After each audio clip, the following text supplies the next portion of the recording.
Hi, it's Joe. Before we begin, if you've enjoyed Forgotten Bombs, Bali 2005, please rate, review, and share our podcast on the relevant apps and platforms. More importantly, tell your friends and family to give it an ear. I find all the best podcast recommendations come through word of mouth. Thanks for listening. It's been a hell of a ride. Forgotten Bombs, Bali 2005, deals with suicide in the context of suicide bombings. Death and murder feature. Please take care while listening. Previously on Forgotten Bombs, Bali 2005.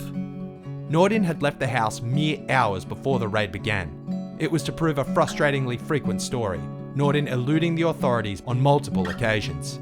He had at his disposal a very wide network of militants across particularly Java, who he could hide out with and who would protect him. People were just asking me for advice. Where are you staying? And they all stayed at the same place. From 9.6 Digital, this is Forgotten Bombs, Bali 2005. I'm Joe Frost.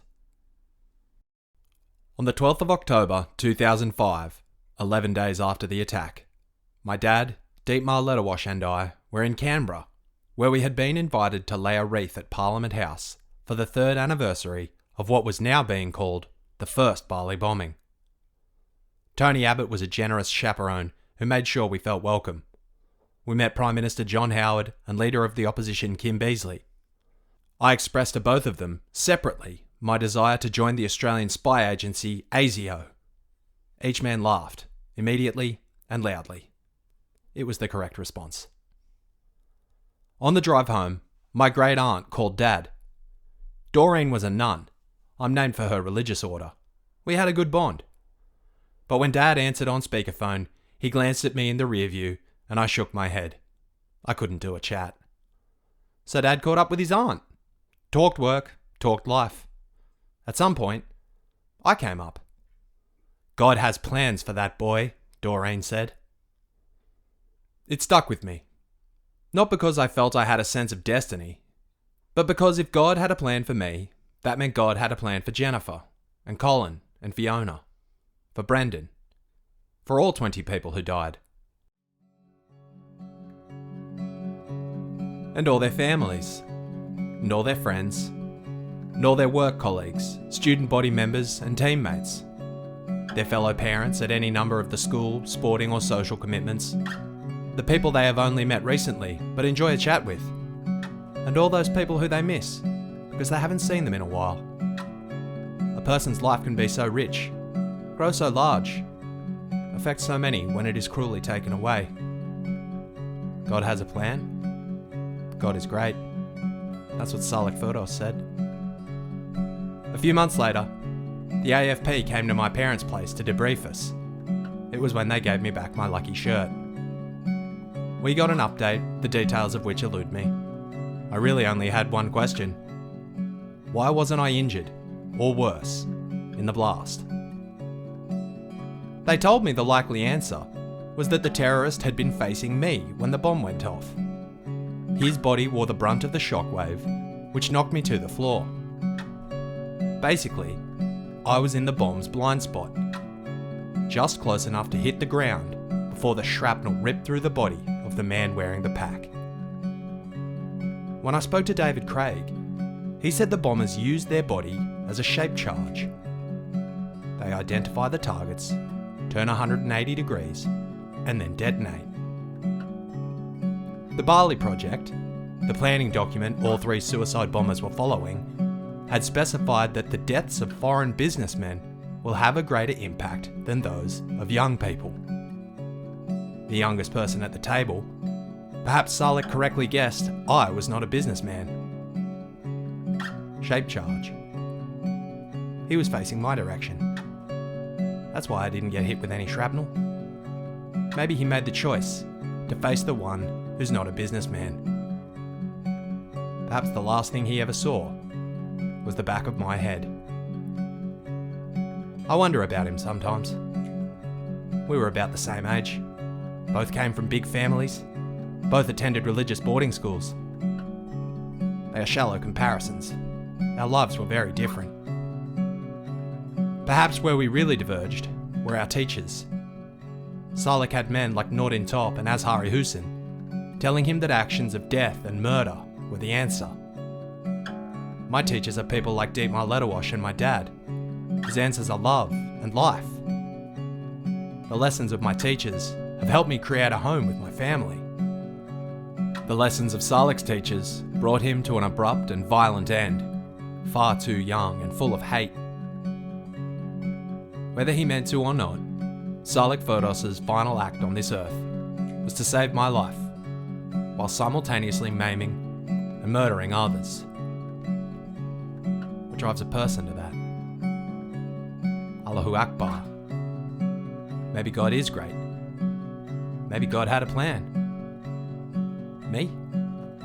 I just chalk it up to dumb luck. I'm grateful of it.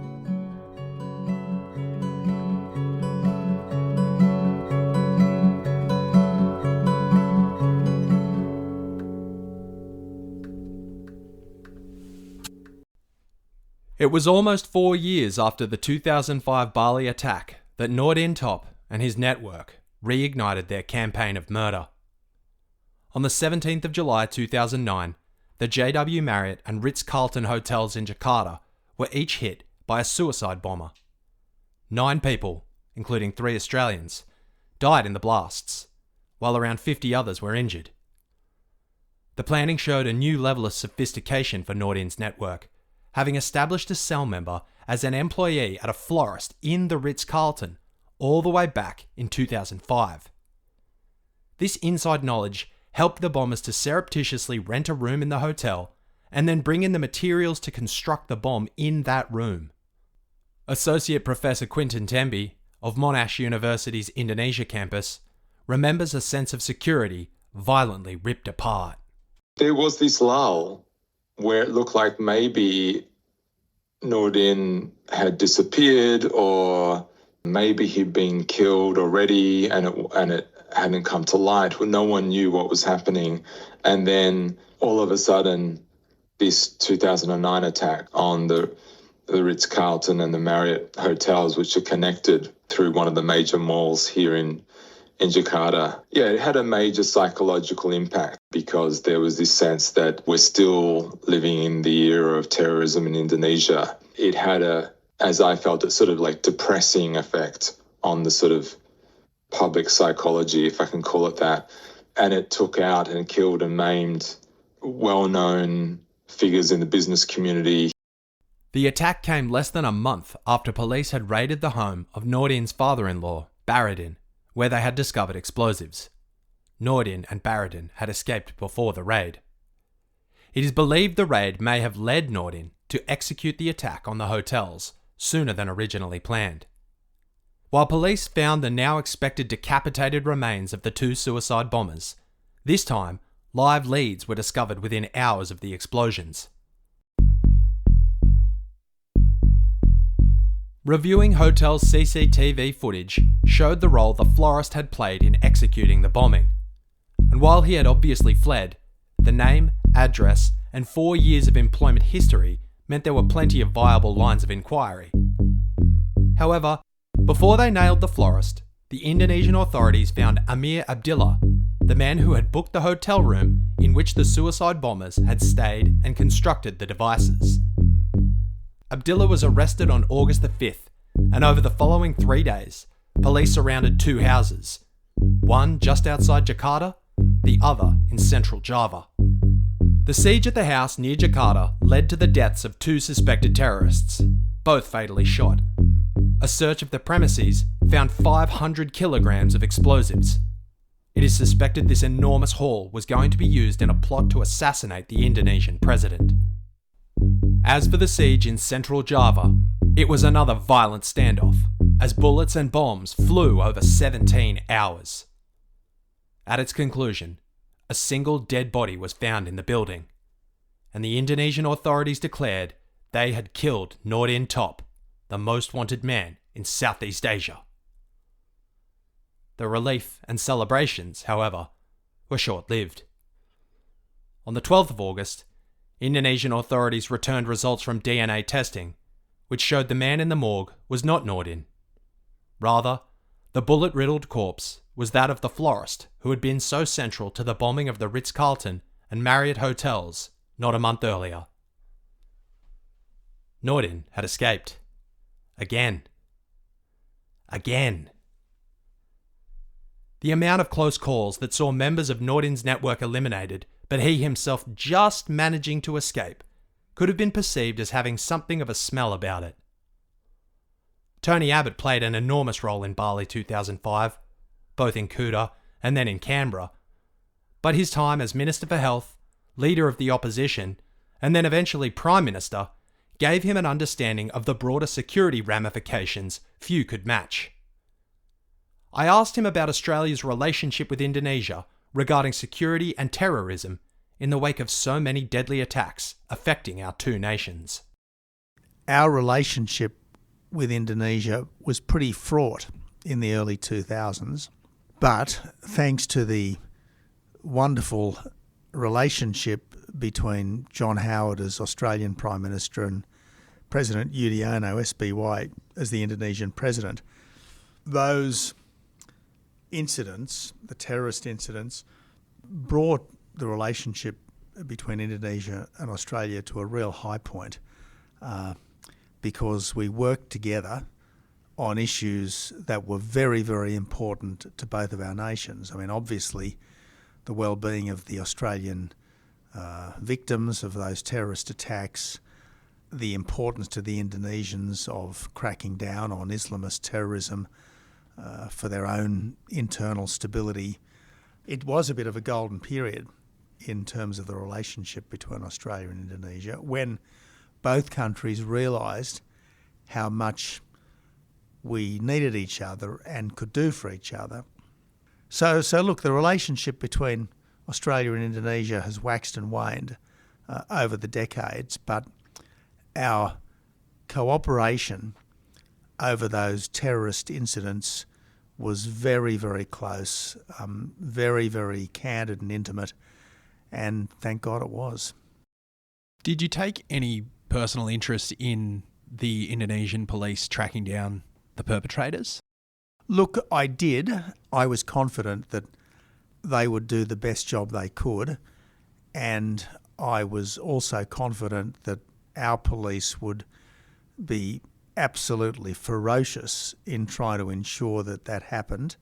And given the close and candid relationship that had been established, I was pretty confident that whatever could be uncovered would be. And, people who are guilty of terrorist crimes get punished pretty severely there. Frankly, they deserve to be. If anything, we're too soft on these things. Of course, a relatively close relationship between the governments and even law enforcement agencies of Australia and Indonesia would count for very little if there was strong sympathy towards the cause of Al-Qaeda in the Malay Archipelago, and, in particular, its mysterious and charismatic leader. Noordin had been called a master of disguise, even a master of hypnosis, during his years on the run. His success in evading capture leading to a reputation for having some sort of black magic mastery. It's the kind of personal legend that can mask the horrors of that same person's unspeakable crimes. So I asked Quintin Temby what the prevailing public sentiment in Indonesia was towards Noordin. I'd say it was a fairly uniform attitude towards him, strong support for what the police were doing. By that time, he was known as being behind a string of bombings. And don't forget, there's this sort of nationalistic dimension to this, that the two main bombers on the run creating havoc in Indonesia were Malaysians. And so, this didn't do great things for Malaysia-Indonesia relations. People saw this as two Malaysians running amok in Indonesia. In some ways, it was made for TV to have this sort of foreigner, this Carlos the Jackal type foreigner on the run for so long and then to finally catch him.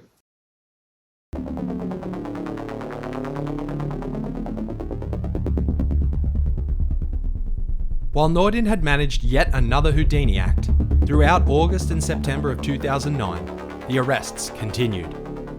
And with every member of Al-Qaeda in the Malay Archipelago interrogated, Noordin's noose grew tighter.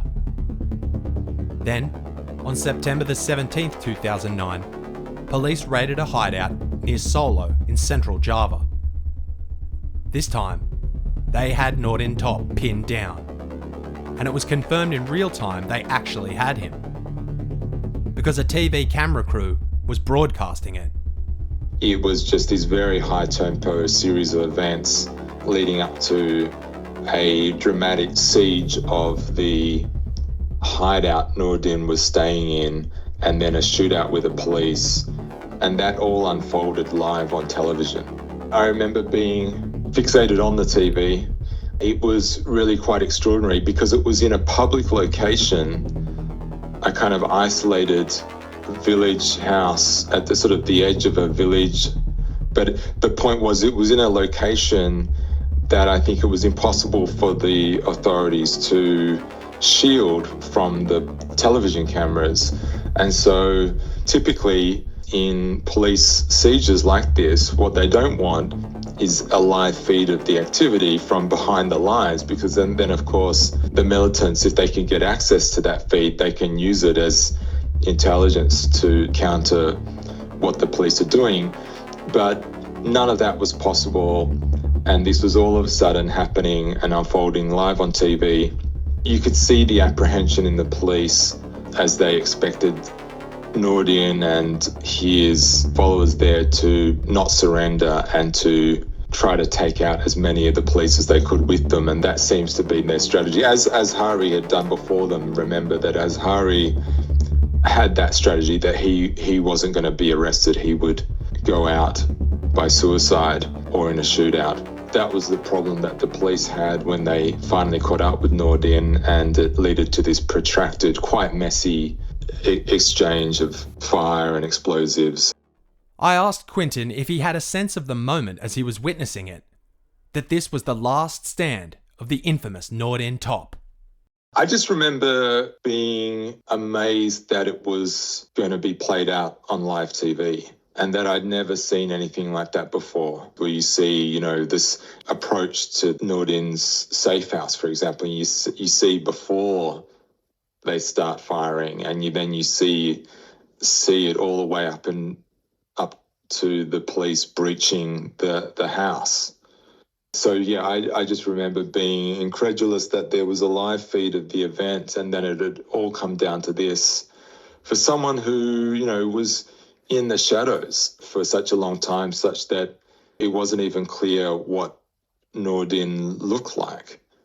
And it led to all these conspiracy theories about, who was really behind the attacks and who was really involved from overseas, suspicions around Malaysia, and just because there was such a lack of information about Noordin. He was so successful for a while in hiding his movements and his appearance, and then it all came down to this very public siege and killing on air. The dead man in the house wore a long, thick beard. He looked very different to the clean-shaven Noordin of wanted posters, but the fingerprints matched those on file for Noordin. Still, after years of close calls, definitive proof was needed. And 2 days later, on September 19, DNA tests confirmed that this time, finally, they had brought down one of the most consequential terrorists in Indonesian history.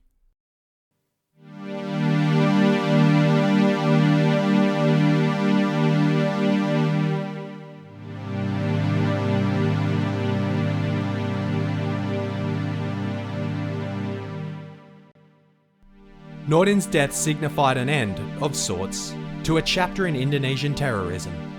From Christmas Eve 2000 through to the twin hotel bombings in 2009, it had been a decade of violence, led by a cadre of connected individuals. But while he had been punished severely, it was difficult to say Noordin had been brought to justice. Death in the field at the hands of the police is a far better fate than having to answer to a judge and then rot in prison for years before finally being put in front of a firing squad. When I spoke to Nanda Daniel, the Indonesian woman who recounted in a previous episode how she had survived the attack on the Australian embassy in 2004, she had a far more creative suggestion for what men like Noordin deserved. I want him to put in somewhere and gather all the fixed family. And I want my government to give me, the razor.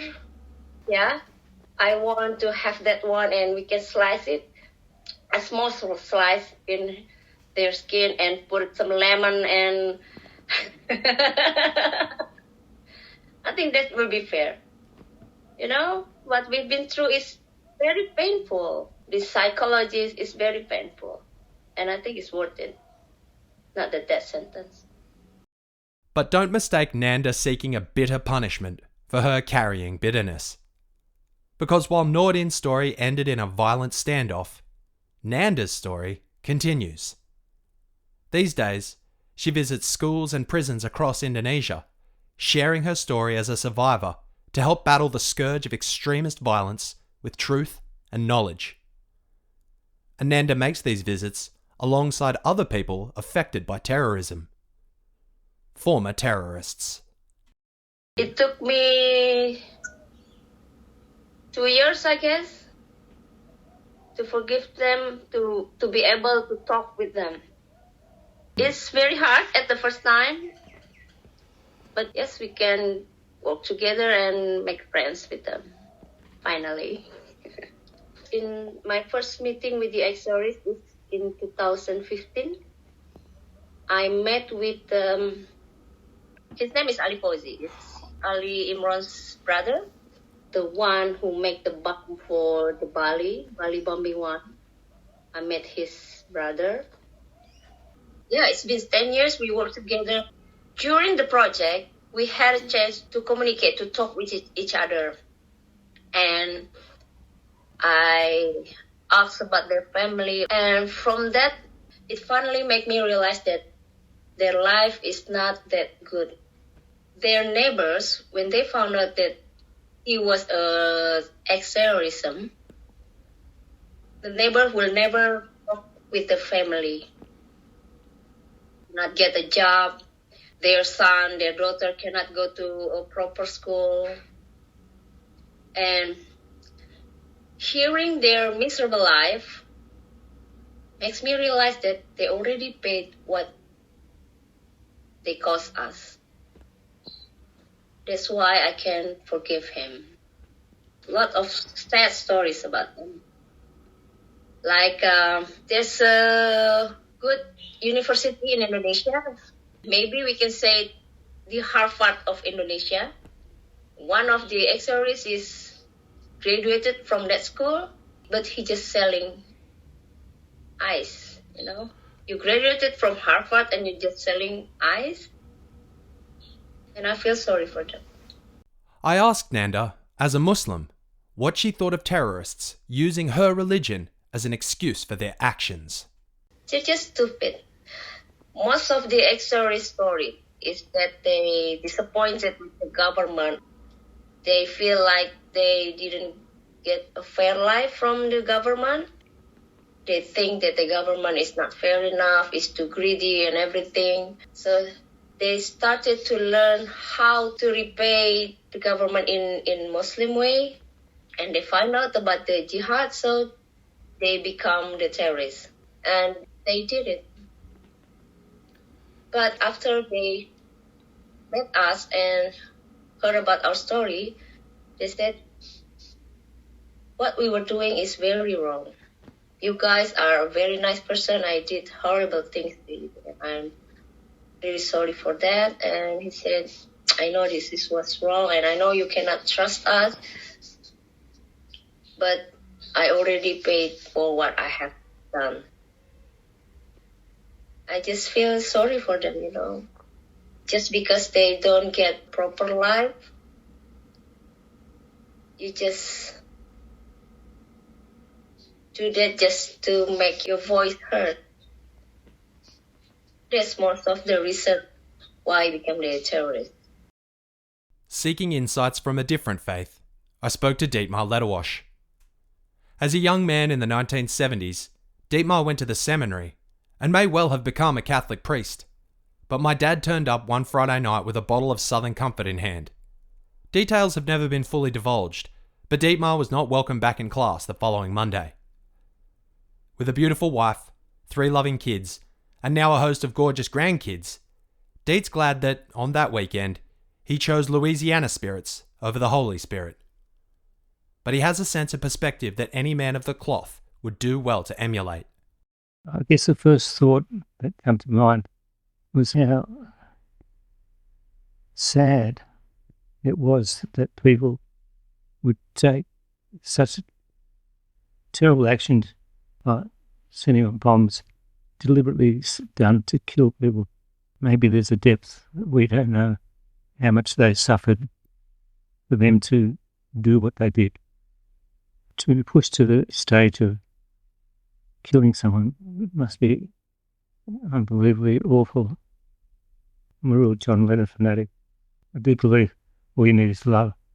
Because if you've got love, you would treat everyone with respect they deserve. All that said, Dietmar survived the blasts on Jimbaran Beach in much the same manner as me, without a single shrapnel wound. And while his wife and daughter were injured, they both made swift recoveries. So he has a caveat for his philosophical attempt to reckon with the bomber. Life would be a lot different if anyone had been killed in my family. Life would be a lot different. For survivors of terrorism, while the attack happened to all of us together, it also happened to each individual alone. As such, there is no uniform response or outcome for the survivors of terrorism or their families. Some injuries sustained cause a complete shift in life and livelihood, and to have a loved one be murdered in cold blood is a completely justifiable reason to allow one's heart to grow hard. Terrorism can ruin lives. Someone who had a front row seat to that reality was my father, Dr. Adam Frost. You may recall from a previous episode that he treated the injured in Bali and Darwin following the bombings. In the days and years that have followed, he continued to treat a number of the survivors of that horrific night, as well as their families. He has always maintained he was simply doing his job. But it was more than that. And it was a source of immense pride for my family when other people recognised as much. Dad was named the City of Newcastle's 2006 Citizen of the Year, and on the 26th of January 2007, he was awarded the Medal of the Order of Australia for service to the community through the provision of medical aid to victims of the 2005 Bali bombing. I asked Dr. Adam Frost, OAM, what he made of receiving one of the nation's highest honours. Yeah, that was interesting. Why's that? So somewhere after Bali and before my OAM, I had back surgery. I was on drugs, pain relieving, Oxycontin and all that sort of things. So I'm not sure of the timeline, but I can remember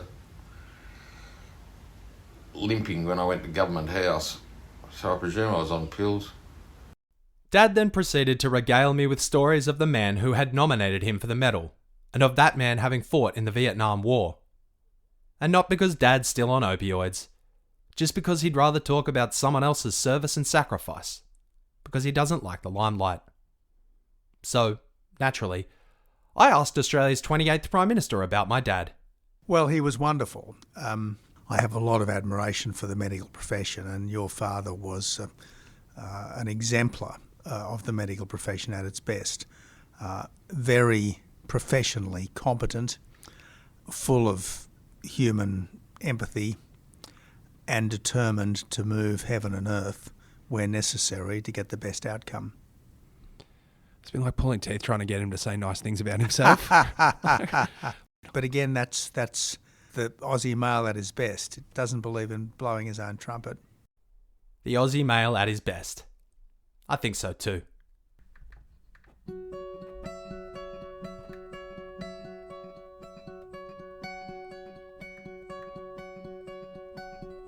While investigating the terrorists was the reason I started this project. The inspiring stories of love, hope and compassion that so many survivors and families shared made it easy to continue. Stories shared by people like Nanda and Dietmar, like Jenny and Eric Pillar, Alida and Julia Lederwash, Penny Anasich, my dad, and of course, my mum. People like Terry Fitzgerald, like Isaac and Ben Zwolinski. And then there are the two people whose stories of Bali sort of started it all.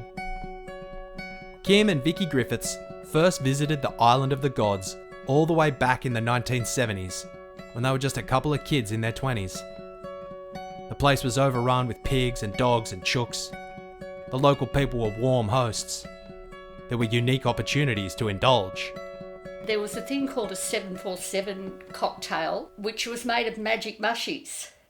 And they would consume the magic mushies cocktail and then go on their motorbikes over to the airport and lay down on the tarmac while the planes took off just over their heads. But we didn't do that, we were goodies. Kim and Vicky lived on a diet of jaffles, juices, banana pancakes, and perfect swell. In the ensuing 3 decades, a lot of things had changed in Bali, but the important ones hadn't. Kim loved talking to the Balinese. He just found them, it's just a slower pace and people have got time to chat, and it was a wonderful place to go and just take a deep breath, and that's what we did when we went to Bali. People go there now to shop and buy rubbish and things they'll never use or never wear, and we just went there. We loved the people and Kim loved the surf. The people and the surf. Because, at heart, Kim was a surfer. But Kim was also a builder. And between his days in the surf and on the site, Kim had developed a turn of phrase that was all his own. So where my parents taught me to get back on the bike when you fall off, Kim's analogy had far greater stakes. As he said to me, when you fall off a roof, you get straight back up there, otherwise you won't go back up. Get back on the roof. It must have been rattling around in his head, because Kim Griffiths swiftly put voice to that thought. Oh, within days of him getting back, he said, oh, look, we've got to be strong and we can't let this get to us. And I was like really on the other foot. I was like, no, don't be ridiculous. You don't need to go back. You need it here. Because I'd just got out of hospital and he was talking about going back. But he felt a big need in his heart to get back over there and make contact with some of the people there, because he knew how tough it was going over there. So in November 2005, barely a month after the bombing, Kim Griffiths packed a bag and his passport and boarded a flight for Denpasar Airport. His next door neighbour, a mate named Mark Arnold, was by his side.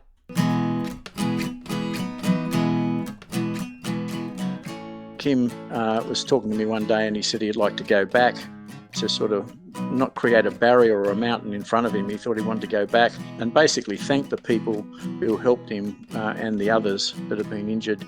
And I didn't like the thought of him having to go back on his own, because from a psychological perspective it would throw anybody. So I said I'd go with him. And we went back and stayed at the same hotel that they were at the time, the Bali Garden Hotel in Kuta, and travelled around to meet those people.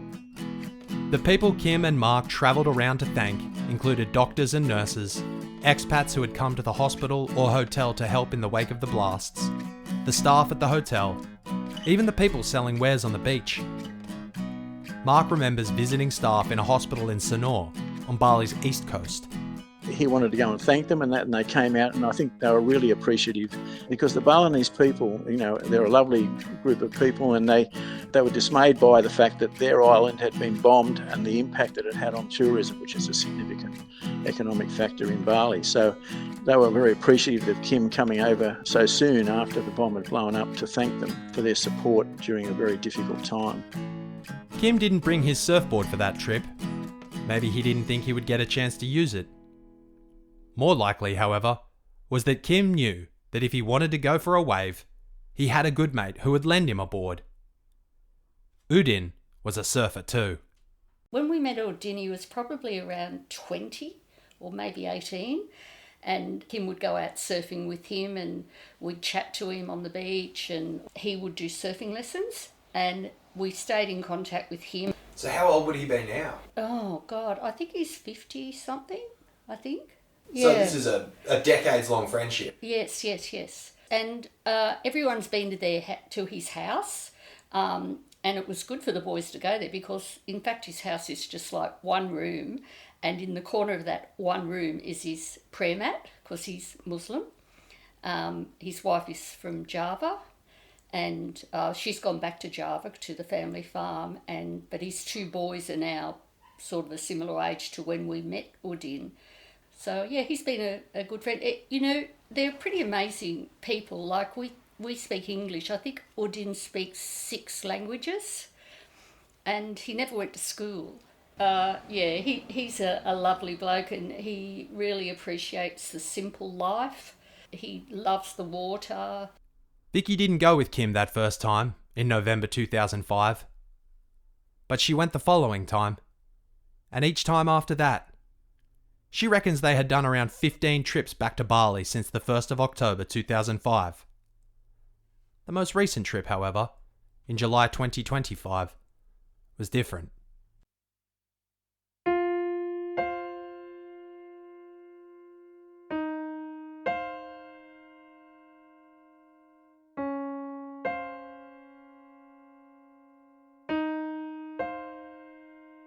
Last year, Kim and I decided that we would go 6 weeks this winter. So we booked all of that, and then Kim passed away in February.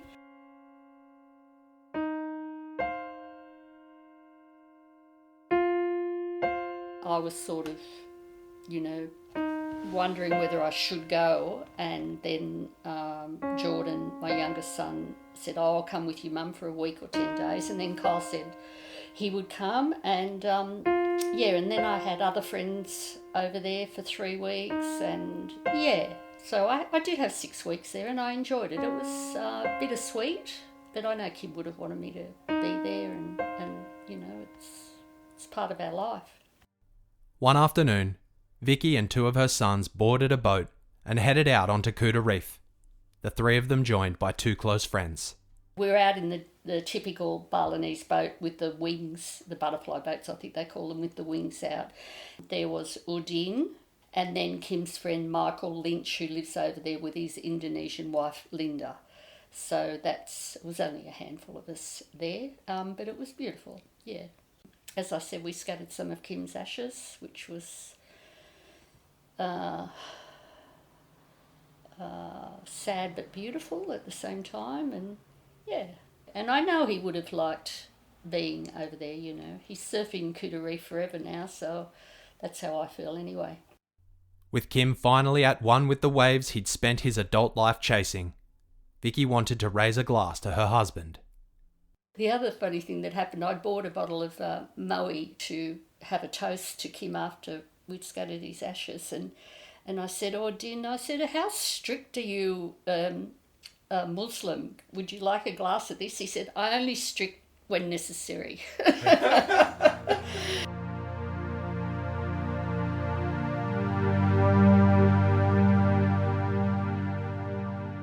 Kim was a surfer, and the ocean doesn't care if you're Australian or Indonesian, Christian or Muslim.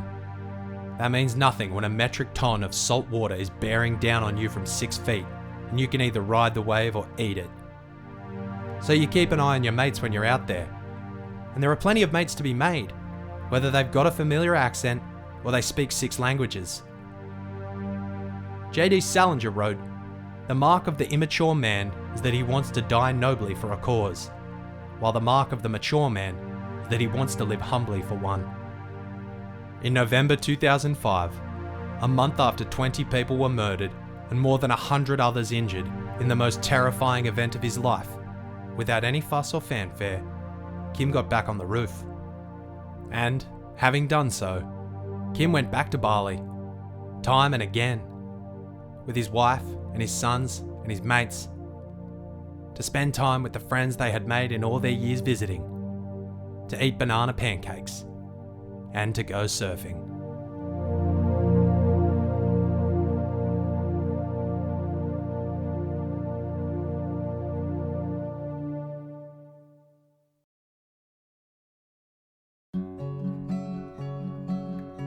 Forgotten Bombs, Bali 2005 is written, produced and presented by me, Joe Frost. Audio production by Elliot Beavis. Original music by Dan Flegg. Episode art by Alita Letterwash. To see her full artwork, as well as for a full list of sources, episode transcripts, photos, and the long list of thanks to the people who helped make this all possible, head to our website, 9.6.com.au. That's number 9, POINT, number 6. Special thanks to my family. All the thanks to Fiona. Forgotten Bombs is a 9.6 digital production.